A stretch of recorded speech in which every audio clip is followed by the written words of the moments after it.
Hello বন্ধুরা, নমস্কার।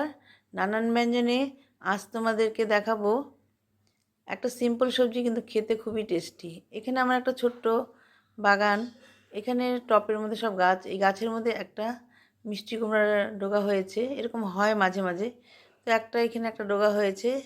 এই একটা ডগাটাকে আমি এখন কেটে নেব, এই ডগাটা দিয়ে রান্না করব।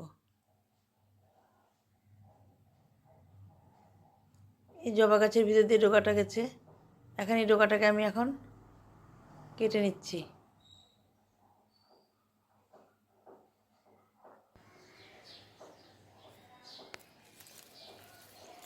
আমার এক হাতে ক্যামেরা, ওই জন্য আর এক হাত দিয়ে কাটছি, এক হাতে, সেই জন্য একটু অসুবিধা হচ্ছে।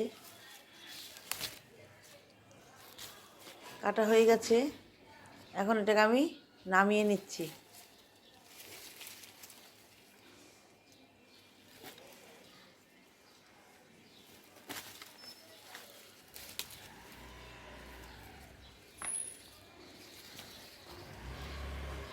ডগাটাকে আমি নামিয়ে নিচ্ছি।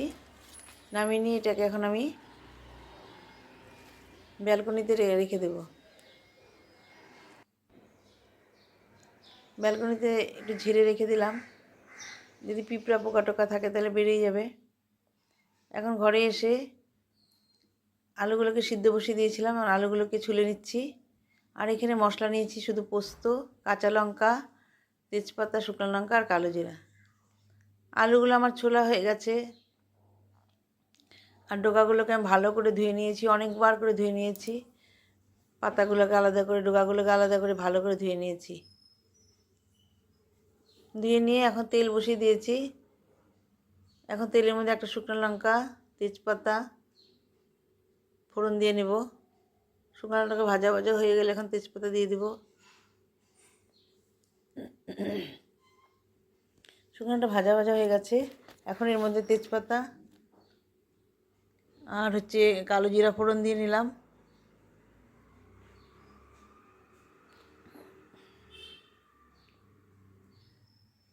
দিয়ে ভালো করে নেড়ে নিচ্ছি।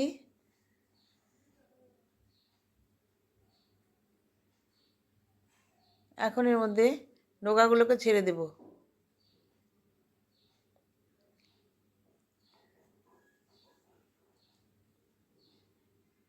যতটুকুন ডগা হয়েছিল তার থেকেও আমি অল্প নিয়েছি, আর একটু অল্প ডগা আছে। এখন এটাকে ছেড়ে দিলাম, দিয়ে একটু ঢেকে দিলাম মজার জন্য।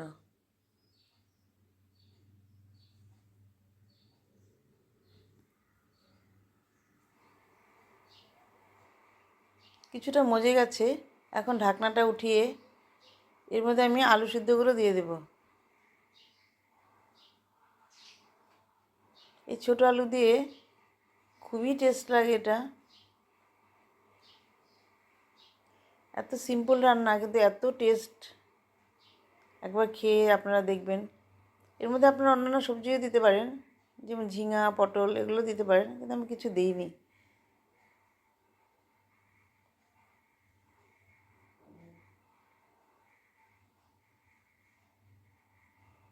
এইভাবে নাড়িয়ে নিয়ে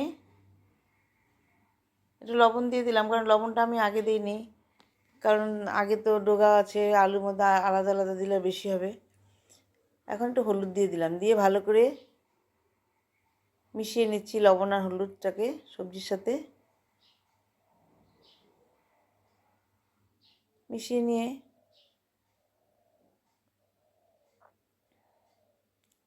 আবার একটু ঢেকে দিচ্ছি, ডাঁটাগুলো একটু ভালো করে মজে যাবে। এখন ঢাকনা উঠিয়ে এর মধ্যে এখন পোস্ত আর কাঁচা লঙ্কা বাটাটা দিয়ে দেব। পোস্ত কাঁচা লঙ্কাটা বাটাটা দিয়ে দিলাম, আর গ্রাইন্ডারটা এখন একটু জল দিয়ে ধুয়ে দিয়ে দেব জলটা।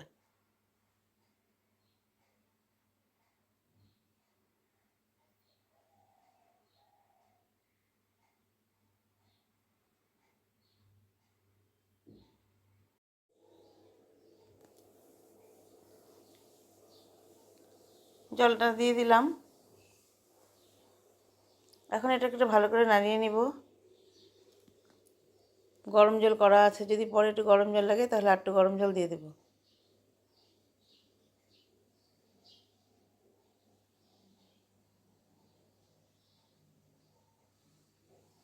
এখন এর মধ্যে আমি অল্প গরম জল দিয়ে দিয়েছি, দিয়ে এখন সামান্য লবণ দিয়ে দিলাম।